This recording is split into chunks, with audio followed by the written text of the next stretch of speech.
बाणों की शैया पर असहनीय पीड़ा के बाद भी भीष्म पितामह ने 58 दिनों तक क्यों नहीं त्यागे अपने प्राण।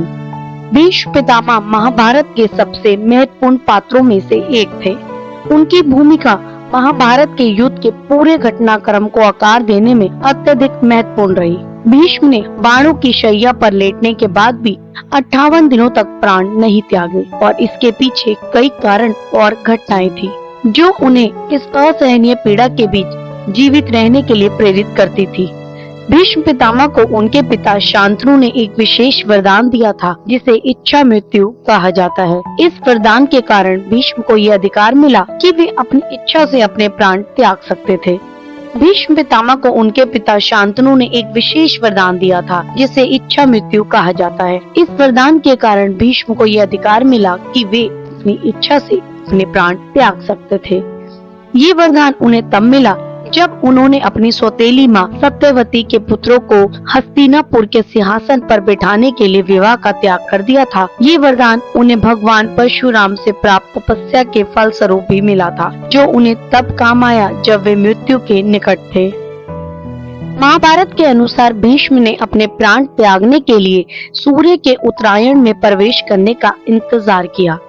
हिंदू मान्यता के अनुसार उत्तरायण का समय मकर संक्रांति के साथ आरंभ होता है और इसे आत्मा की मोक्ष प्राप्ति के लिए सबसे शुभ समय माना जाता है। सूर्य के उत्तरायण में आने का अर्थ है कि आत्मा सीधे स्वर्ग को प्राप्त होती है, जबकि दक्षिणायन में मृत्यु होने पर आत्मा पुनर्जन्म के चक्र में फंस सकती है। इसलिए भीष्म ने 58 दिनों तक कष्ट सहने के बाद उत्तरायण का इंतजार किया ताकि वे मोक्ष की प्राप्ति कर सके।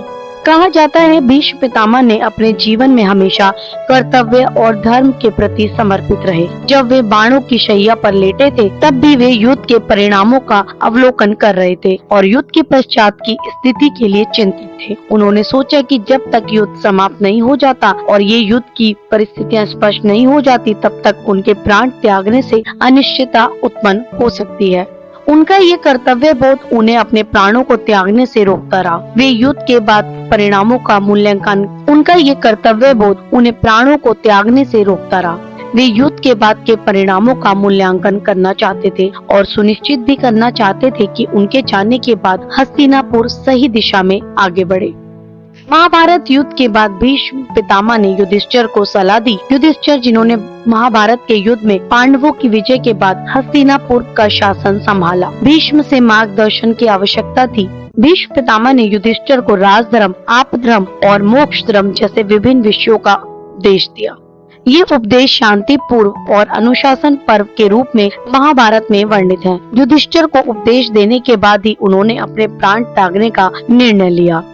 महाभारत के कई प्रसंगों में भगवान श्री कृष्ण ने कई बार कहा है कि भीष्म पितामह का जीवन उनकी इच्छाओं और उनकी धर्मप्राणता का प्रतीक है। श्री कृष्ण ने भीष्म से आग्रह किया कि वे युद्ध के परिणाम और पांडवों की स्थिरता को सुनिश्चित करने के बाद ही अपने प्राण त्यागे। भीष्म पितामह ने श्री कृष्ण की इच्छा को सर्वोपरि माना, इसलिए वे अपने प्राणों को त्यागने के लिए तब तक रुके रहे जब तक कि श्री कृष्ण ने उन्हें इसकी अनुमति नहीं दी। भीष्म पितामह शारीरिक रूप से असहनीय पीड़ा में थे, लेकिन उनकी मानसिक स्थिरता अत्यधिक मजबूत थी। उन्होंने अपने कष्ट को सहन करने के लिए ध्यान और योग का सहारा लिया। ये उनकी आत्मनियंत्रण और मानसिक ताकत का प्रमाण है कि वे बाणों की शैया पर 58 दिनों तक जीवित रहे। इसके साथ ही भीष्म ने अपने परिवार, राज्य और धर्म के प्रति अपनी जिम्मेदारियों को पूर्ण रूप से निभाने के बाद ही मृत्यु को गले लगाने का निर्णय लिया।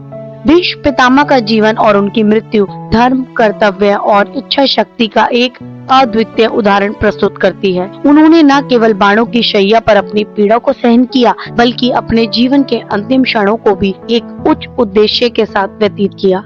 उनके द्वारा चुने गए 58 दिनों की प्रतीक्षा ने न केवल उनके साहस और धैर्य को दर्शाया, बल्कि ये भी स्पष्ट किया कि उनका जीवन और मृत्यु दोनों ही एक महान उद्देश्य के लिए समर्पित थे। ये प्रतीक्षा उनके धर्म, कर्तव्य और मोक्ष की गहरी समझ का प्रतीक है।